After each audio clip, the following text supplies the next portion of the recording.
Niki yang sebagai mahasiswa, perkenalkan nama saya Nilu Gede Parwati, NIM 2024-2020 1015. Di sini saya ingin mengajukan pertanyaan dan ini bersama Kepala Desa Klating. Di sini pertanyaan saya itu terkait yang pertama, bagaimana kondisi terkini terkait keadaan di Desa Klating ini dan juga di daerah pesisir Pantai Klating. Om Swastiastu, saya Perbutal Desa Klating.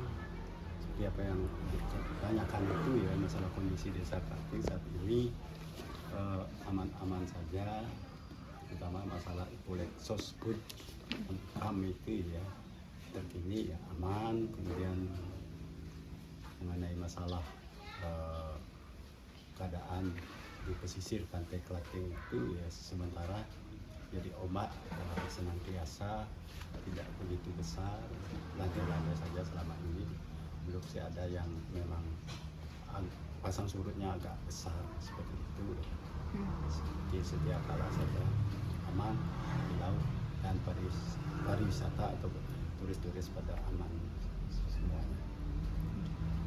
Berarti Nika, pertanyaan kedua, menurut Bapak, potensi apa yang bisa dijadikan sektor pariwisata di sini? Kalau potensi di sini ya, sebagai ikon itu kan kadang kita promosikan ya pantai sebagai ikon pariwisata. Pertama pasir hitam, kemudian di sana ada enjung yang menonjol, ada guanya ya berisi binatang kelelawar ya, yang berekor itu ya, ciri khasnya yang berekor itu yang kita sebagai itulah boleh dikatakan ikon pariwisata Desa Klating. Kemudian di sebelahnya juga ada air sedikit agak boleh dikatakan air mancur ya, air terjun air terjun. Nah itu kadang-kadang itu kalau musim hujan terus sangat deras terjun air itu seperti itu.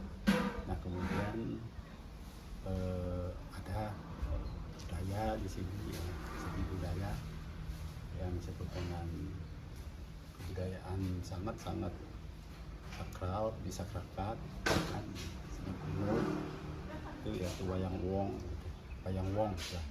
Jadi tarian manusia ya.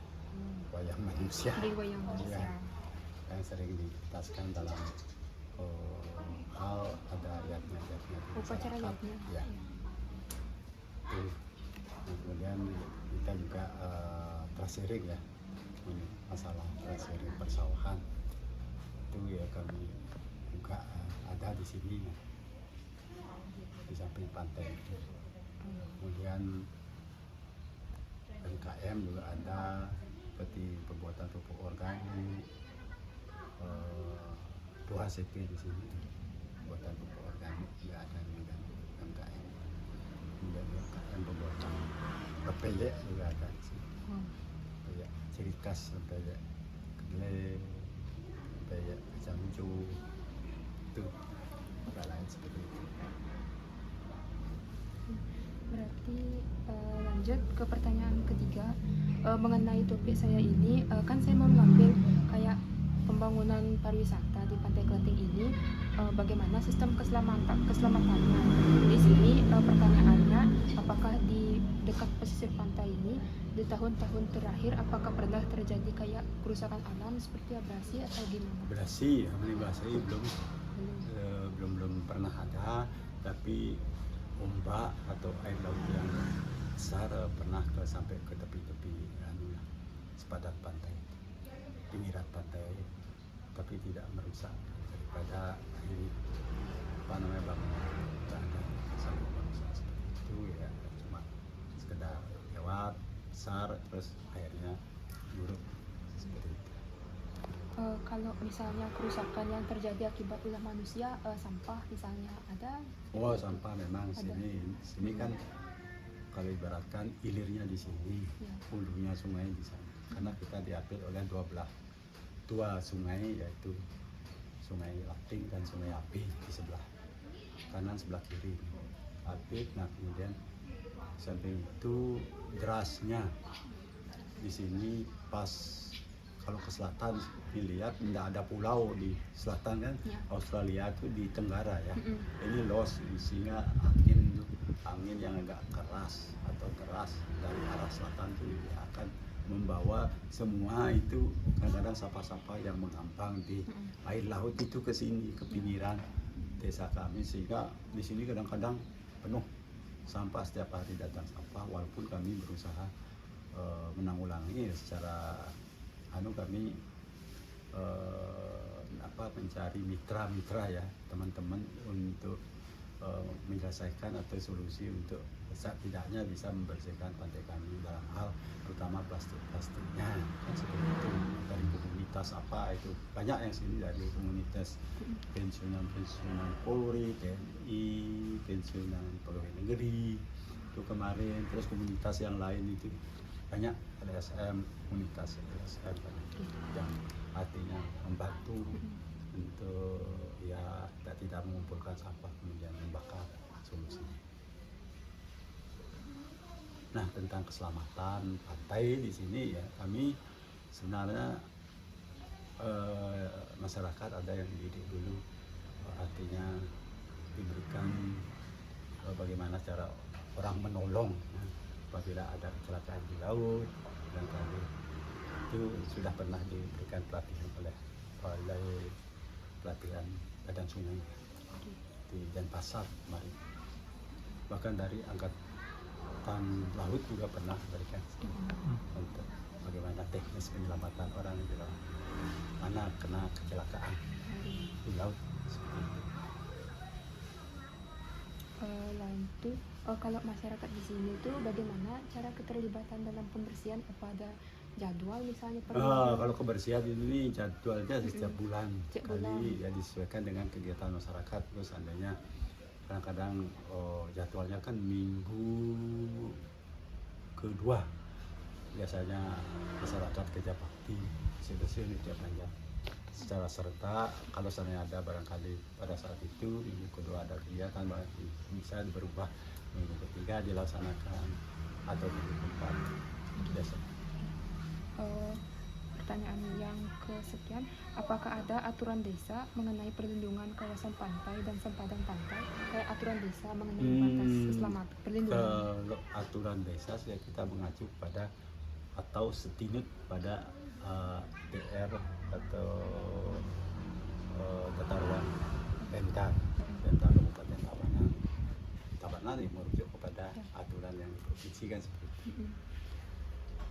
Kalau sini secara khusus peraturan desa belum kita artinya buatkan seperti perdes mengenai sepadan pantai harus sekian itu karena sudah diatur oleh tata ruang kabupaten yang mengatur. Kami biasa cuma laksanakan apa yang diatur dalam perda kabupaten tata ruang. Berarti selanjutnya, apakah masyarakat desa itu misalnya kalau ada pembangunan kayak pariwisata ditambah lagi, itu masyarakat apakah mendukung atau gimana? Pembangunan pariwisata Ya. khususnya untuk pariwisata, masyarakat pada umumnya semua mendukung kalau untuk memajukan kepariwisataan. Bahkan lebih ini kan ada nanti ke depan bahkan justru sudah digarap ini ada sekedai kali sekedeping tadi nanti di sini ya cuman masih dalam pengurusan izin, tapi lapangan sudah siap digarap, sudah isi beton kerikil udah siap, cuma pengurusan izinnya belum sampai saat ini belum dan izin lokalnya, tapi izin pusat katanya sudah. Oke. Pertanyaan selanjutnya, misalnya kalau kedepannya 5-10 tahun nanti itu pariwisatanya itu berkelanjutan dan meluas, apa harapan desa kalau misalnya untuk investor atau pengembang resort ke depannya? Saran untuk investor gitu. Kalau misalnya pariwisata ini semakin meluas. Ya. Saran untuk investor gitu. Sudah barang tentu ya dari sejak dini ya kami sudah artinya menata akan menyambut ya sebagai desa pariwisata kan, desa wisata Klating bahkan justru kami sudah mengajukan Klating sebagai desa wisata nanti ke depan. Jadi sudah siap-siap sama di bidang sabta pesona, sama itu bidang sabta pesona harus sudah siap, artinya nyangre, artinya menerima tamu itu di sini bagaimana membuat tamu betah, aman, kan gitu. Ya. Terutama penduduknya ramah terhadap tamu, aman tamu di sini kan seperti itu. Kemudian lingkungan bersih dan lain sebagainya itu harus kita sudah siapkan dari sejak dini. Itulah kami ke depan untuk menyambut itu desa pariwisata.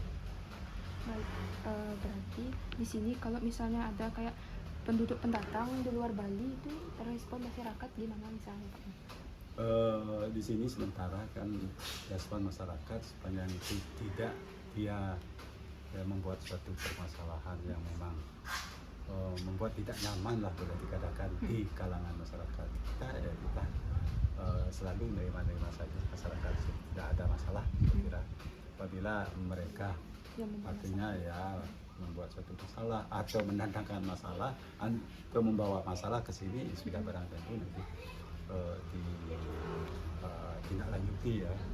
Yang lanjuti itu bahkan tidak perlu ya tidak diberikan mereka tuh artinya kos atau nyewa rumah di sini.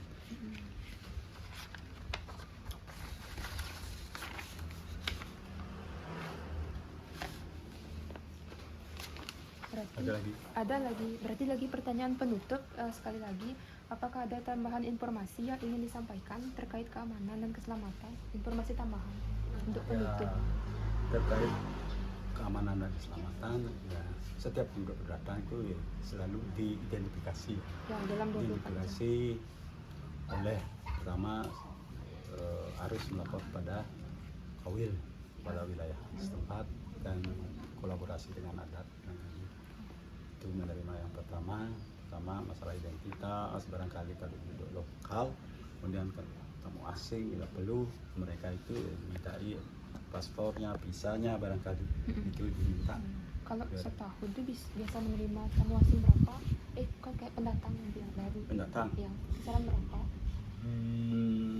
Kalau di sini sekarang karena banyak bangunan Pariwisata. pariwisata itu ya, banyak 200-an ya, 200 orang ya. ya.